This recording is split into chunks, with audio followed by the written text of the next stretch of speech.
Iremos falar também sobre prostituição, iremos falar ainda sobre incredulidade, certo? Orgulho, que não deixa de ser o pior pecado, quase, né? Porque tem a mentira também, feitiçaria, temos também a rebeldia e teimosia, e não menos pior, a traição, e um dos piores que existe, se não mais o pior, blasfêmia contra o Espírito Santo. Esses são 9 pecados que nós iremos discutir nesta manhã, mais ou menos daqui até umas 11h10, 11h15, tá certo? Vamos orar ao nosso Deus? Vamos orar então para que Deus abra a nossa mente e o nosso coração. Sua Bíblia já esteja aberta aí também, no livro de Salmos 115, para que a gente medite um pouquinho na palavra do Senhor. Salmos 115.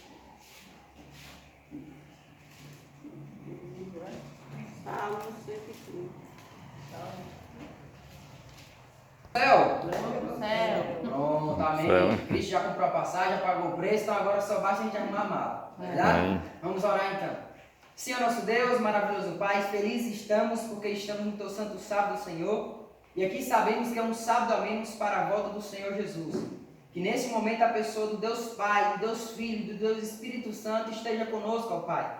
Para que a nossa mente e o nosso coração estejam focados em Ti. Que essa mensagem, ó Pai, venha trazer ensinamentos proveitosos e poderosos, para que nós possamos se policiar, meu Deus, e ter noção do que nós estamos fazendo com a nossa vida, Pai, mesmo estando na igreja. Sabemos, ó Pai, que a caminhada cristã não é fácil. E quanto mais nós nos aproximamos de Ti, mais pecadores nós nos sentimos, mais tentações vêm sobre nós. E é por isso que nós precisamos entender, ó Pai, de acordo com a luz maior que a Bíblia, o que nós devemos consertar, o que nós devemos melhorar, o que nós devemos se afastar, renunciar, Pai. Nos usa nesta manhã, Pai. Fala conosco, Senhor Deus. Em nome de Jesus. Amém. Amém. Amém. Salmo 115, a partir do verso 4, diz, falando do primeiro pecado da Bíblia, que é idolatria. Prata e ouro são os ídolos deles, obra das mãos de homens. Tem boca e não fala, tem olhos e não veem, tem ouvidos e não ouvem, tem nariz e não cheiram. Suas mãos não apalpam, seus pés não andam, som nenhum lhes sai da garganta. Torne-se semelhante a eles, o que os fazem e quanto neles confiam. Amém? O primeiro ponto que nós entendemos aqui é, hoje quando nós olhamos para a sociedade, nós temos uma sociedade enraizada em ídolos que são criaturas de Deus. Em ídolos que foram criados muitas vezes por ser humano, né, e que está agora na sociedade corroborando a divindade, porque eles acabam substituindo a adoração a Deus. Quais ídolos que hoje podem estar presentes em nosso meio? Não somente imagens esculpidas, mas como, por exemplo, também os ídolos modernos, que vai ser o trabalho, vai ser o dinheiro, vai ser os apegos a pessoas também. Isso são ídolos modernos. Os ídolos contemporâneos, não, antigos, são os ídolos de imagem, de prata, de ouro, de cobre, que desde a Babilônia, do Antigo Egito, existiam e que vieram, infelizmente, enraizados até os dias de hoje. Mas hoje nós temos essas duas divisões. Ídolos que são venerados desde antigamente e ídolos que são venerados, ídolos modernos, que acontece hoje em nosso meio. Diz aqui um texto em Hebreus 9:27, você não precisa abrir, o seguinte: e assim como aos homens está ordenado morrer uma só vez, vindo depois disso o juízo, tudo isso aconteceu por quê? Porque os vivos sabem que hão de morrer, mas os mortos não sabem coisa nenhuma. Nem tampouco terão eles recompensa, porque a sua memória jaz no esquecimento. A idolatria no Antigo Testamento esteve relacionada diretamente ao paganismo, praticado no Egito, Babilônia, Assíria, e das nações que Deus expulsou da terra de Canaã. E aqui eu trouxe para vocês uma sequência de nome de Deus que eram cultuados antigamente no Egito. Talvez você tenha ouvido falar sobre alguns deles, e talvez você vai ouvir falar sobre algum deles hoje. Primeiro Deus, Marduk. Marduk ou Merodach era a ideia da divindade para os caldeus na antiga Babilônia. Nós tínhamos também Moloque, era uma entidade cananeia para quem se faziam sacrifícios de crianças. As criancinhas vivas, pequenas, pessoas ali para agradar os seus deuses de prata, de ouro, de cobre, que se quebram, que se destrói, que enferruja, que se queimam. Pegavam seu bebezinho, sua criança, e levavam vivas para sacrificar para o Deus Moloque. Muitas eram queimadas vivas e outras eram sangradas ainda vivas. Salomão chegou a se corromper dessa forma. De tanto ele ter relacionamento com diversas mulheres, chegou a ter um relacionamento com uma que mudou a sua mentalidade e ele chegou a fazer sacrifício, sim, de pessoas. Por isso que Salomão também quase que perdeu tudo, né? Deus ainda preservou um pouquinho. Dagon. Dagon era o deus da Filista, que tinha cabeça de peixe. É porque eu não trouxe o slide aqui pronto para mostrar, mas vocês poderiam ter uma noção de como seria esse deus. Esse deus que tem a cabeça de peixe me faz lembrar do que o povo em Salvador venera.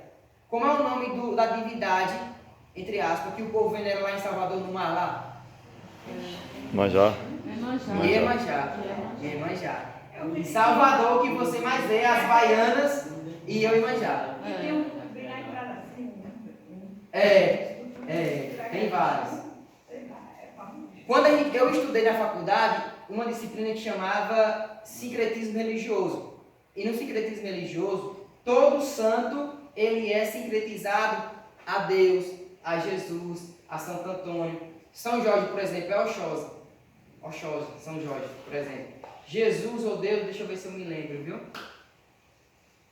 Não consigo me recordar agora. Mas para cada nome que remete a um santo, entre aspas, da Bíblia, que as pessoas têm hoje, no candomblé, na religião da feitiçaria, eles têm essa concretização. Adicione e adota um nome que está ligado a uma divindade religiosa. Baal era o deus da fertilidade e das chuvas. Seu culto foi vastamente aumentado no reinado de Acabe e Jezabel. Quem não lembra de Jezabel, né? E em Samaria também, e que foram cometidos e acabados, aniquilados pelo profeta Elias, certo? Também chegou a ser aniquilado pelo pai de Abimeleque, Gideão, certo? Gideão chegou a lutar contra todo esse tipo de culto paganismo. Astarte era uma deusa conhecida como a rainha dos céus, para quem as mulheres faziam bolos e ofereciam ainda libações. Então vocês percebem aqui que desde antigamente as pessoas elas olhavam para qualquer criatura, para qualquer obra humana feita e adoravam aquilo, achando que estava adorando verdadeiramente a Deus.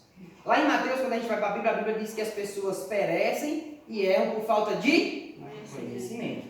É por isso que não é à toa que tem aquele textozinho bem pequeno na Bíblia: vigiai e orai, para não caíres em tentação. A carne é fraca, mas o Espírito é quem vivifica. Quando a Bíblia diz que a carne é fraca, é porque eu posso pecar em qualquer momento. Mas na medida em que eu tenho consciência de que eu idolatrei algo, eu caí em algo, eu olho para Deus e lembro: rapaz, o Espírito Santo ele veio para a terra para me convencer do pecado, da justiça e do juízo. Então em Cristo Jesus, independente do pecado que eu cometi, se foi idolatria ou não, eu ainda posso ser perdoado, eu ainda posso ser limpo, eu ainda posso ser purificado. Certo? E quando a gente traz para a idolatria moderna de hoje, a gente lembra, por exemplo, de quem? De Virgem Maria.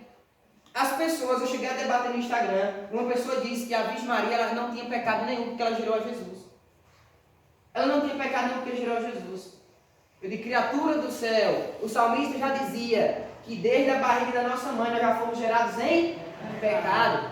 Desde o primeiro pecado de Adão e Eva, a mancha do pecado esteve sobre cada filho, sobre cada raça humana que veio, desde Adão e Eva e depois do dilúvio. Como que você pode dizer, criatura, que a Virgem Maria não tinha pecado? O Espírito Santo habitou nela ali porque ela achou graças ao Senhor. Mas não era porque ela não tinha pecado. Não. E o ventre dela com certeza foi purificado por Deus, para que o menino Jesus habitasse ali e nascesse para reinar por todo sempre. Certo? Agora, por que também que não precisou Maria ter uma relação com José? Porque o pecado terreno entrou no mundo através do homem e não através da mulher. Certo? Os outros formas de idolatria moderna, nós podemos lembrar aqui de São Pedro, São Paulo, São João, São Tomás de Aquino, São Jerônimo, Santo Antônio Casamenteiro. Algum de vocês já fizeram promessa aqui já para Santo Antônio? Né? Porque ela já fez? Olha, já fez, Antônio Carlos. Viu aí, Antônio Carlos? Já fez, já. Aí, Antônio Carlos? Antigamente Aí tem que botar o santo de cabeça para baixo, né? Me diga uma coisa dessa. Me diga uma coisa dessa. Você já ouviu falar disso eu também? De pessoa fazer promessa? Eu também já fiz. Eu prometi soltar uma caixa de fogo, mas eu nunca paguei. Eu nunca paguei. Depois que eu fui conhecer na Bíblia, viu, João Flávio? Já fizeram promessa para Santo Antônio? Já. Já fez também? Não, isso já fez, Teu, brincadeira? Já fiz promessa com a fé de Deus. Amém! Isso aí, meu irmão. É. Isso aí. A idolatria também está associada a tudo aquilo que nos traz avareza. Eu querer desejar o que não é meu, eu cobiçar. Isso é idolatria também. Rapaz, por que é que fulano consegue progredir, avançar e eu não consigo? O salmista Davi tem um salmo que ele fala somente sobre isso. Eu não me recordo qual salmo que é, mas Davi ele reclama o tempo todo. Porque ele olha para os ímpios e vê os ímpios prosperando. E quando ele olha para ele, sofrendo perseguição do próprio sogro, de quem tanto ele ajudou, Saul. Que ele tocava a harpa e o espírito imundo saía de Saul, mas Saul retribuiu o quê? Perseguindo, querendo matar. E ele ficava angustiado com aquilo, questionando a Deus.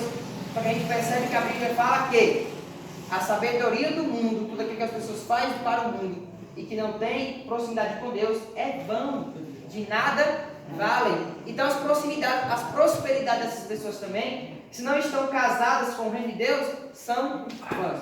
Por exemplo, aquele rapaz, o palestrante, sábio, inteligente demais, mas se ele não tiver fé em Deus, se ele não tiver conhecimento da Bíblia, de nada vale o conhecimento que ele tem de pedagogia. Eu estava De imaginando, nada vale. né? Se ele tivesse conhecimento da Bíblia, né? Quantas pessoas ele poderia trazer para Cristo? Quantas pessoas? Quantas pessoas?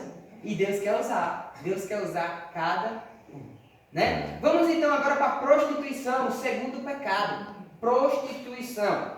Quando nós olhamos para a história e nós lemos o livro O Grande Conflito e lemos as cartas às 7 igrejas do Apocalipse, ou por exemplo, Éfeso, Esmina, Pérgamo, Tiatira, Filadélfia, Sardes e Laodiceia, a gente percebe que cada igreja ela teve um período. Por exemplo, a igreja de Éfeso, ela foi pura do ano 31 até o ano 100.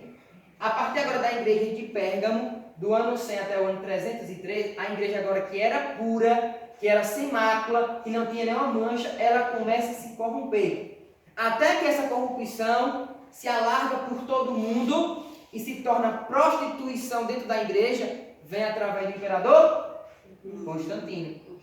Quando acontece o seu batismo, um falso convertimento, e aí a gente soma profeticamente tudo que Daniel dizia, tudo que Apocalipse diz na carta às 7 igrejas, como no capítulo 13 também do Apocalipse, que fala sobre a besta que é emergir do mar e a besta que vai emergir da terra, com o livro O Grande Conflito. Quando a gente casa todas essas informações e entenda a origem da igreja, a gente percebe que a igreja pura era assim, a igreja católica. Era assim, mas ela se prostituiu. O que é prostituição, Fabrício? É eu vender o meu corpo. É denotar um valor a algo que é diferente daquele que é o real valor. Existe, por exemplo, na língua portuguesa, falando de gramática aqui, denotação e conotação. Denotação é o sentido real da palavra, o sentido real do texto.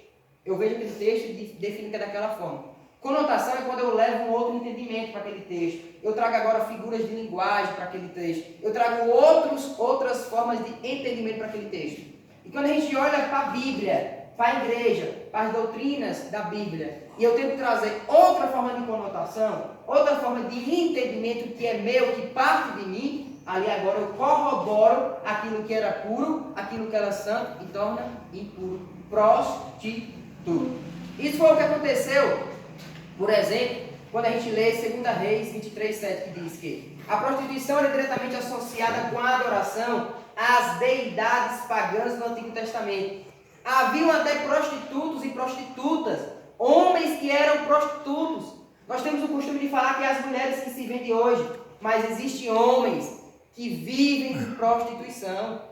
Existem homens que têm casos com outros homens que são gays, achando que eles não vão ser gays porque é gay também, quando ele comete esse ato para ganhar dinheiro. Existem homens que são sustentados por homens que são gays e que são casados, que têm família, mas que uma hora ou outra dá uma puladinha na cerca e comete a prostituição. Quando a gente olha e lembra, por exemplo, de Maria Madalena, né? Uma prostituta que Deus impeliu ali o quê? 7 demônios. Uma pessoa que era julgada pela sociedade, uma pessoa que era criticada, que era para ser apedrejada aos olhos dos humanos.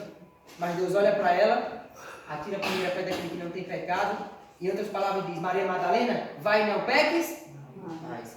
Mas que nós estamos aprendendo nesta manhã aqui que existem 9 pecados gravíssimos, eu entendo que a misericórdia de Deus é maior do que qualquer pecado. o perdão de Deus através da sua redenção entregue na cruz, ele é maior do que qualquer queda que eu e você iremos ter, do que qualquer provação que eu e você iremos ter. Agora, uma coisa que nós devemos entender na nossa caminhada cristã é: eu não entro na igreja para não ter problema, eu não me batizo para não ter problema, eu não me batizo para ter riqueza, eu não me batizo para ter uma família próspera, eu não me batizo para ter uma casa melhor. Não, eu me batizo para ter a minha salvação. O que vai vir vai ser fruto do meu relacionamento com Deus, da minha comunhão com Deus.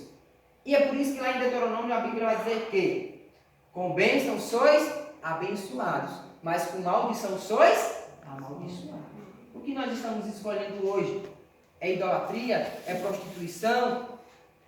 O que nós estamos priorizando hoje em nossa casa? Qual o testemunho que nós estamos dando hoje no nosso trabalho? Para as pessoas que nos servem, que são vizinhos. Certo? Irmãos, tem pessoas que nunca vêm para a igreja por conta de nós. Por conta de nós mesmos. Que às vezes eu posso ser bonzinho na igreja, eu posso ser bonzinho em casa, mas para fulano, ciclano, eu posso ser a pior pessoa. E da questão daquilo que nós estávamos debatendo na lição da tua sabatina. Amor ao próximo, muitos de nós, muitas vezes não temos. E a raiva incomoda no nosso coração e nós não sabemos perdoar, não sabemos conversar, não sabemos dialogar, não sabemos fazer uma visita para conversar de cara a cara, sem dar ouvidos à fofoca, porque tudo isso gera conflito na nossa sociedade, certo? E tudo isso nos leva também para a perdição. Se tratando de Balaque, Apocalipse 2,14 diz que: tenho todavia contra ti algumas coisas, pois que tem aí os que sustentam a doutrina de Balaão, o qual ensinava a Balaque a amar e armar ciladas diante dos filhos de Israel, para comerem coisas sacrificadas aos ídolos e praticarem a prostituição. Foi quem? Os 3 amigos que se negaram a comer coisas sacrificadas a ídolos, a comer coisas impuras, lá acho que foi no Egito, né, Flávio? Foi na Babilônia. Foi quem os 3 amigos? Sadraque, Mesaque e Abednego. Né? Foi na Babilônia, não foi isso? Os 3 amigos de Daniel. Que em outros nomes eram Ananias, né? Ananias, Safira, Misael e Azarias. Porque Sadraque, Mesaque e Abednego são os 3 nomes que eles receberam lá na Babilônia. Nomes pagãos, porque os seus verdadeiros nomes eram Ananias, Misael e Azarias. Aí está a importância também de eu saber escolher o nome do meu filho, sabia? Cada nome ele tem um significado. E quanto mais eu me aproximar o meu nome, o nome de quem eu vou dar da Bíblia, José Carlos, mais chance eu tenho de não me corroborar também. Não era à toa que Daniel tem o nome Daniel. Sabe, não me engano, o Senhor é meu juiz. Jesus, Deus Emanuel, né? Jesus é Deus Emanuel. E tanto o significado que cada nome da Bíblia tem também. Por isso que é muito interessante também eu pensar e refletir um pouquinho. Qual o nome que eu vou desejar que o meu neto tenha, que o meu filho tenha? Porque pode ser nomes pagãos também. Tá bom? E esses 3 homens são exemplo para nós. Eles foram capazes de fazer um jejum ali durante 7 dias e não se prostituir com as iguarias que o reino oferecia para eles. Eles decidiram se manter-se impuro. E quando passa aquele tempo, a pele deles está o quê? Rejuvenescida. Eles estão menos cansados, eles estão menos velhos, estão com a força lá em cima e ainda mais com mais sabedoria. Não era à toa que Daniel e José, eles decifravam sonhos não, visões. É porque eles tinham sabedoria. Não era à toa que Salomão também decifrava não os conselhos que as pessoas iam pedir para ele, porque ele pediu o que a Deus? Sabedoria. A sabedoria vem para mim por conta do dom que eu peço a Deus para ter, mas por conta dos frutos que eu dou também em minha vida, do testemunho, da força de vontade e perseverança na caminhada cristã. Quais são os perigos que eu tenho quando eu tenho prostituição em meu meio? Ou quando eu conheço alguém que é prostituto? Ou quando eu me prostituo? Prejudica pessoas e atrairá a condenação sobre elas e sobre você. Corrompe a moral do indivíduo. Não tem uma coisa pior para um ser humano do que ele perder a moral. Não tem coisa pior na vida do ser humano do que ele perder a moral. Não ter caráter. Por onde você passa, as pessoas apontam. Olha, está na igreja agora, mas olha o que ele faz. Olha quem ele é. Tornando-se escravos dos próprios desejos. Fuge da impureza, é o que a Bíblia diz. Qualquer outro pecado que uma pessoa cometer é fora do corpo, mas aquele que pratica a imoralidade pega contra o próprio corpo, porque o nosso corpo é o templo do Espírito Santo. E aí sempre o conselho que eu dou para quem entra na igreja recentemente, já dei para João, já dei para José Carlos, já dei para várias pessoas que entram na igreja, é isso. vocês não perderam nada ao se batizar na igreja, porque tudo que vocês deixaram para trás era vanglória, era perdição. Não há vantagem nenhuma para quem fica com várias mulheres, para quem faz sexo com várias mulheres, para mulheres que ficam com vários homens, não há vantagem alguma. É tudo vão, é tudo perdição. Eu estava refletindo uns dias atrás e pensando, irmãos, como é bom a gente se guardar, a gente se preservar e se entregar somente para uma pessoa. Como é bom a gente se preservar e saber que a pessoa do outro lado ali é pura e você é puro e se entregar para a pessoa. Porque você olha para você e diz, eu sou imagem e semelhança de Deus. Eu nasci para ser puro. Eu nasci para olhar para dentro de mim mesmo e dizer, rapaz, eu não tenho a mancha da prostituição dentro de mim, da imoralidade dentro de mim. Olha que coisa boa, irmãos. Então toda vez que nós largamos o mundo, largamos as festas, largamos bebedice, pessoas aqui, pessoas ali que a gente ficava, que a gente tinha relacionamento, nós não estamos perdendo nada não. Porque aí nós estamos casando com Deus. E Deus vai preparar mais cedo ou mais tarde uma pessoa que realmente é pura para nos amar. E para que a gente divida a nossa vida verdadeiramente. Certo? Incredulidade. O que seria incredulidade para vocês? O que seria incredulidade? Eita, fulano é incrédulo. O que seria isso? Não acreditar em Deus. Não acreditar em Deus. O que mais? Incredulidade. Incredulidade. Maldade. Maldade. Eita, fulano é incrédulo. Problema. O que seria, de fato, incredulidade? Quem ama outros deuses. Seria o que, Flávio? 1 Coríntios 18, ele mesmo falou, tudo é possível ao que crê. Deus só pode salvar quem crê nele e quem quiser. Deus nunca vai fazer por você aquilo que você é capaz de fazer. Exemplo, Deus não vai descer do céu e vai dizer, vai tirar o seu fedor do subaco, a sua sujeira que está no seu corpo, vá tomar banho. Deus não vai dizer isso não pra gente. Ele dá o recurso para que você tenha um banheiro, para que você tenha uma casa, ou para que você vá no restaurante e pague ali para você tomar um banho, e você vá até no banheiro e se direciona até lá para você tomar um banho. Se eu não tomar partido, se eu não tomar uma atitude, se eu não ter uma ação, Deus não vai descer do céu e vai me levar para o banheiro, não. Do mesmo modo é o trabalho. Se eu não trabalhar, a comida não vai cair do céu em casa, não. Se acaba o alimento em casa, eu tenho que ir até no mercado comprar. Se acaba a internet, eu tenho que pagar também. Se o imposto vem, eu tenho que pagar também. Quando se trata de Deus, eu também tenho que buscar. Se eu sei que falta mais fé, se eu sei que falta mais comunhão, se eu sei que falta mais relacionamento, se eu sei que falta mais bênção, se eu faço essa comparação com a minha vida em casa, se falta um alimento, se falta uma roupa, se falta um lazer, e eu vou atrás e compro e pago por ele, eu consigo, por que com Deus eu faço diferente? Eu fico esperando Deus agir, eu mesmo não ajo. É por isso que a Bíblia diz, tudo é possível para aquele que crê. Peça nunca duvidando, seja uma cura, seja um emprego, seja um melhoramento no relacionamento, no casamento, uma paz na família. Peça, mas sem duvidar. Em Tiago vai dizer que as nossas orações muitas vezes elas não são ouvidas porque nós pedimos mal, nós não sabemos pedir. E lá em Jeremias vai dizer que o coração ele é enganoso. E nem tudo que aquilo peço, tudo que eu peço, eu não recebo, porque não era o melhor para mim, porque Deus é onisciente, onipresente e onipotente. E talvez aquilo que eu pedi ia ser uma bênção, não, ia ser uma maldição em minha vida. Tal qual que eu não iria suportar. É por isso que até na oração nós devemos se atentar ao que é que eu estou pedindo para Deus. Quando a gente olha e lembra de incredulidade, o que foi que o povo que estava com Moisés no deserto, no Egito, fizeram? Quando Moisés foi para o Monte Sinai ficar com Deus 40 dias. Se corromperam, cometeram incredulidade. Através de quem? Do seu irmão Arão. Que fizeram o quê? Um bezerro de ouro. Era para o povo passar quanto tempo no deserto ali? 40 dias. E passaram o quê? 40 anos. Porque você, em algum ponto, está incrédulo ainda. Pode ter certeza, irmãos. Se alguma bênção não vem para a minha vida ainda, ou a minha vida não está como eu quero ainda, é porque algum ponto de incredulidade está sobre mim. A incredulidade é tão perigosa que ela afeta quem está ao meu redor. Eu percebi uma coisa aqui, experiência própria. Quando eu estou mal com a minha esposa, e eu brigo com ela, ela briga comigo, a gente fica mal com o outro. O que acontece, né? E a gente fica às vezes sem se falar por alguma hora ali, por algum tempo. Eu percebo, irmãos, toda vez que a gente fica mal, por exemplo, antigamente mesmo, quando a gente entrou na igreja, logo no início do relacionamento, com poucos meses de casado, A gente brigava que forma faz isso dentro de casa. E nós já éramos da igreja, já éramos da igreja. A gente ficava 1, 2, 3 dias sem se falar. Toda vez que a gente fazia isso, o irmão caía na fé. Toda vez que a gente fazia isso, alguém da igreja era atingido. Vocês acreditam? Ou alguém ia com vício, ou alguém ficava com a cara feia, ou alguém cometia alguma coisa que machucasse ou machucasse ela, ou alguém ficava com ingratidão o tempo todo, com mau comportamento. Eu e ela já tiramos essa prova. Toda vez que nós estamos mal, alguém da igreja fica mal.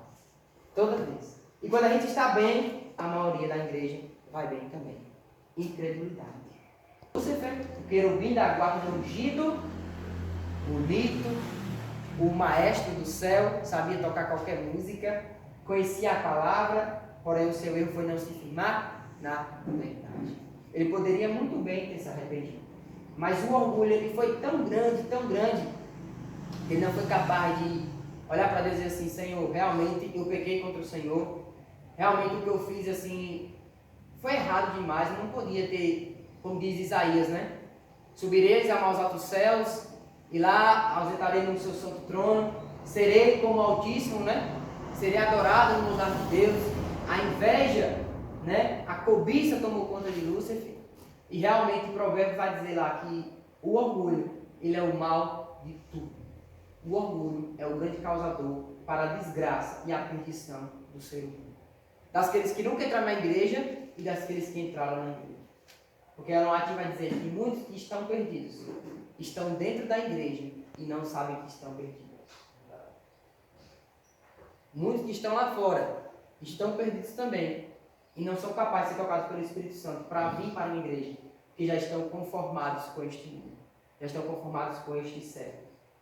E o orgulho é tão grande que não consegue abrir espaço para uma pessoa falar de Deus para ela. Não consegue abrir espaço para receber um convite e ir para uma igreja.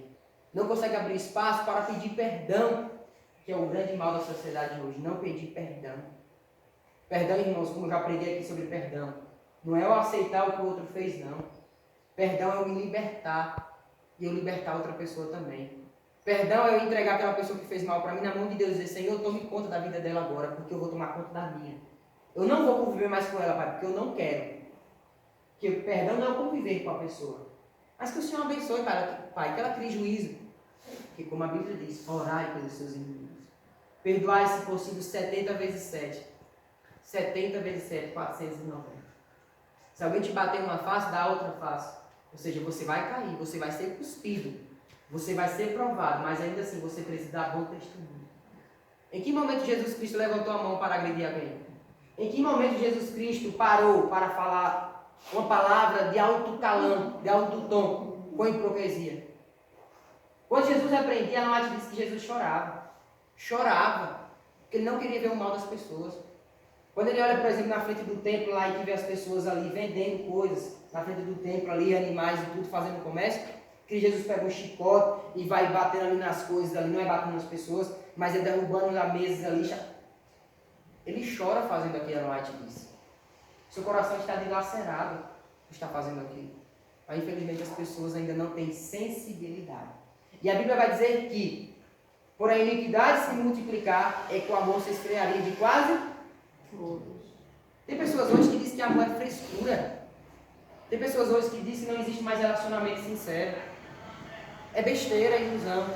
Pessoas que estão sobrevivendo e não estão vivendo. Uma pessoa que não tem amor, uma pessoa que não tem esperança, ela é uma pessoa vazia. Ela é uma pessoa seca, carecida da misericórdia de Deus. Quando eu tenho orgulho, eu tenho dificuldades para aceitar opiniões. Eu tenho a tendência de culpar sempre os outros e nunca dizer que eu sou o culpado. Nunca reconhecer que eu fui o errado. Forte espírito de competição, buscando ser sempre o melhor em tudo. Eu preciso melhorar isso. Sentir-se mal quando outros são elogiados ou mais destacados que eles no campo em que atuam. Pessoas que não ficam felizes quando vê o outro tendo sucesso. Por exemplo, as pessoas hoje querem ver na rede social você declarando que está doente, você declarando que está passando por uma dificuldade. Aí vai lá, por exemplo, se alguém morre, vai lá, pergunta já o que aconteceu, como foi. Se bota lá uma questão de doença, eita, como foi, o que foi que aconteceu? Mas se vê lá você prosperando, você fazendo uma viagem, você com uma roupa boa, com um carro bom, dificilmente alguém vai lá e lhe dar parabéns. Porque o espírito de competição, de egoísmo, está enraizado dentro dessa pessoa. E a cobiça, velho. Olha, rapaz. Queria tanto ter aquilo que fulano conquistou e não tem.